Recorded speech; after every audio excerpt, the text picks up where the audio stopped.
Good morning mga KNP. Gagawa tayo ng fixator. Putol nitong rice natin. Itong rice nito ay number 10. Basta bumili kayo sa mga spare part ng motor, sabihin nyo lang number 10. Pinakapayat na po ito. Ang putol natin ay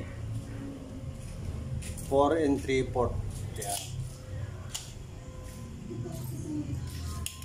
Putol na tayo ng 4. Gagawa tayo ng 6. 4 3/4 po ang putol ha. Lalagyan natin ng pabigat yung unahan. Itong nito, tanso na wire stranded number 10. Bibili kayo sa hardware, sabihin niyo lang yung wire na stranded number 10. Pakikita ko po step by step kung paano kong ginagawa. Stay tuned lang po mga KNP. So ito na mga KNP, nailagyan natin yung ulo ng rayos. Babala natin sa barena ngayon yan. Ay.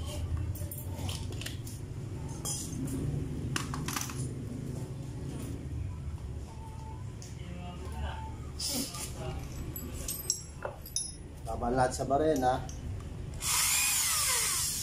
Okay naman yung ikot niya. Okay. Higpitan natin.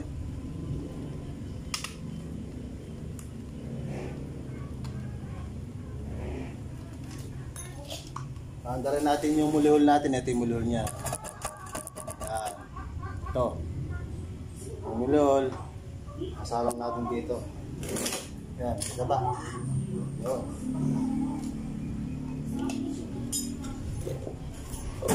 Stay lang mga KNP para makita nyo kung paano kong ginagawa.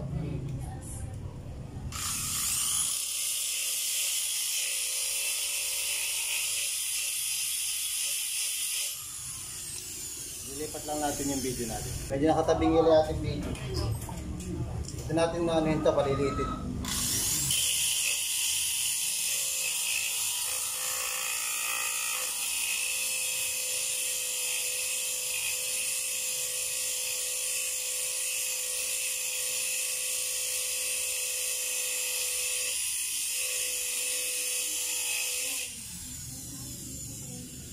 Atin muna natin pag maliit na, tsaka natin peple ulit. Ito mga KNP, konti na lang. Malilitin pa natin ng konti.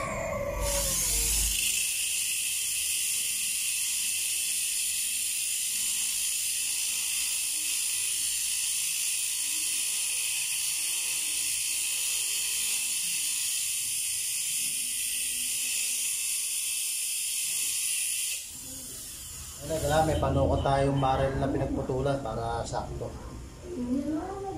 Masikip pa.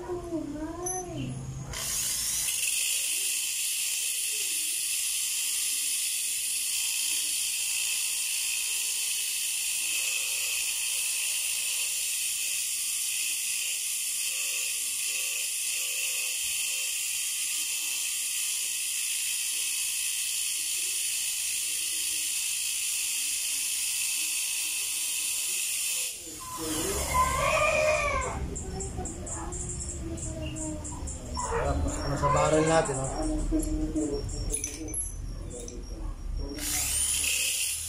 Tuloy-tuloy na lang natin itong dulo. Stay lang po ulit.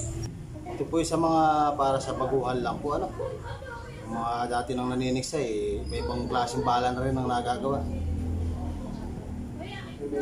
Hanap ng bagay mas komportable sa kanilang laruan, sa kanilang mga AG. Ito po yung stranded na wire na size 10. Pag bumili kayo sa hardware, number 10. Tutuwid lang natin konti, makakapalipit to eh.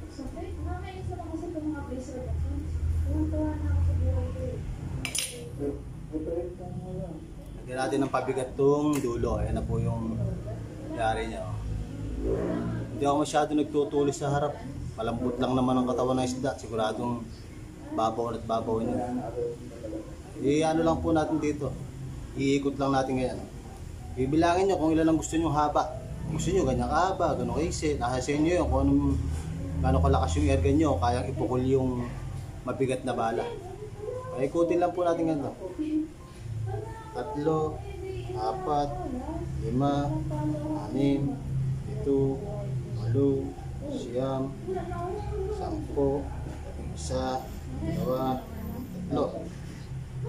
4, 5. Limang ikot lang po yung ginawa ko. Yung sa harapan lang yung haba. Mamahinaan mo nga yung TV. Narinig din yan.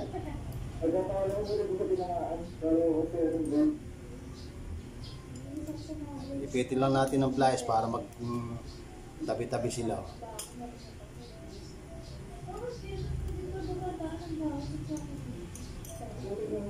Yun. Ano po, yung kaya rin, ano?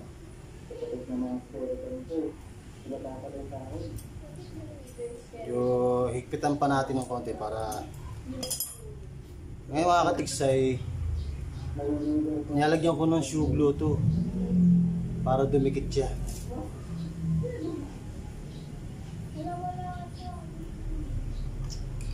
Kaya ako siya ipitin ng pliers pababa.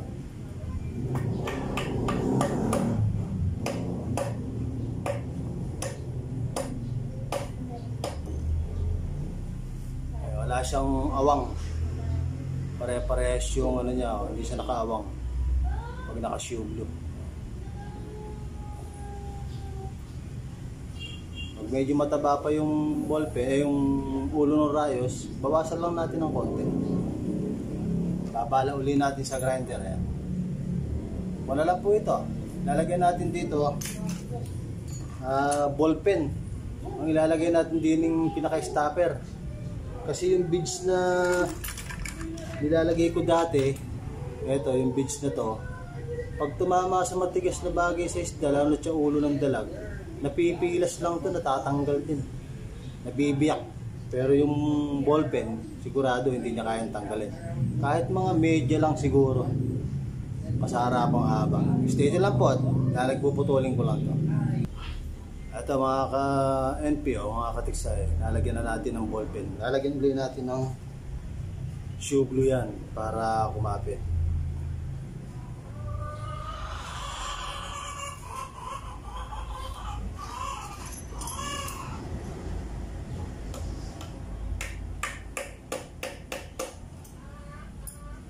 Yun. Hahasain na lang natin ito. Halos yung taba din ito. Saka yung dito sa ballpen niya sa dulo. Po yung kayarian nyo. Stay lang po ulit. Pakikita ko sa inyo.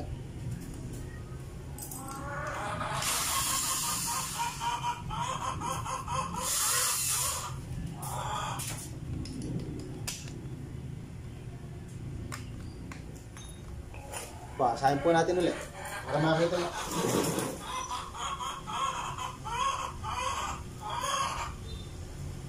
Yun.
Yan po magiging yari niya. Yun.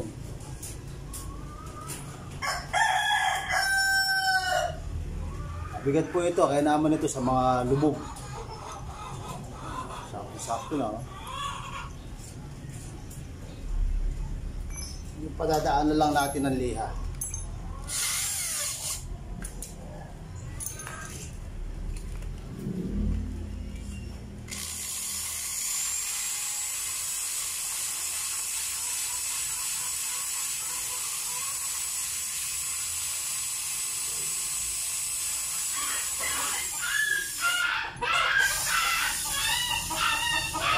magnetics eh.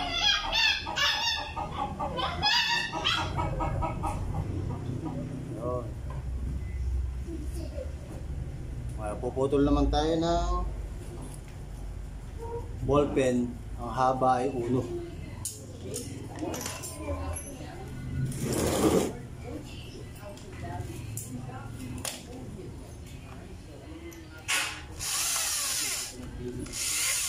Ito natin puputulin, sakto to.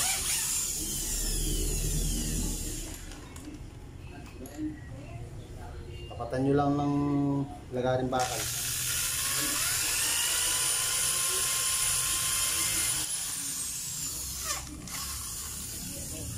Apo.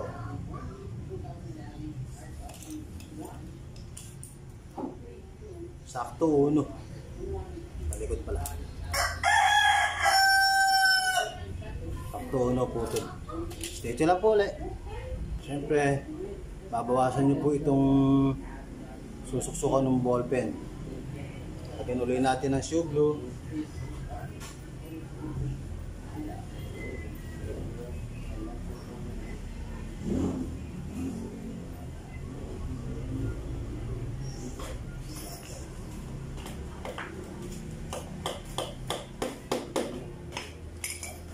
Yun.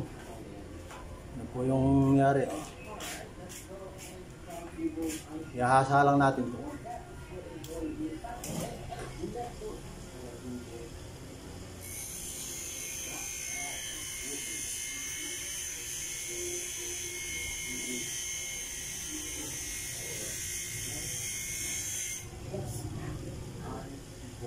Makita niyo paano paghasa yan. Dito lang din sa talim.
Sukat-sukat lang sa barrel.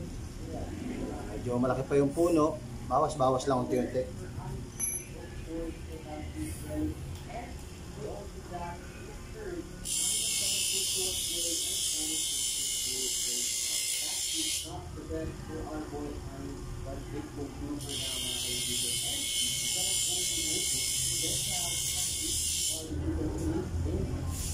Stitch lang po, tatapusin natin.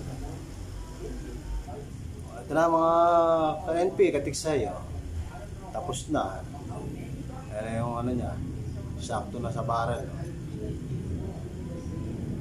Ito po ay para lang sa mga baguhan na magkaroon sila ng idea kung paano gumawa ng tigsedat hanggang sa matutunan ninyo at mag-provide kayo ng sariling gawa nyo kung paano mas komportable sa inyong AG, sa inyong laruan, mas magandang tumama, malayo man o malapit, lubog man o lutang.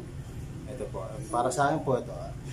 Tsaka may ginagawa po akong buhos na tingga, pakikita ko po sa inyo.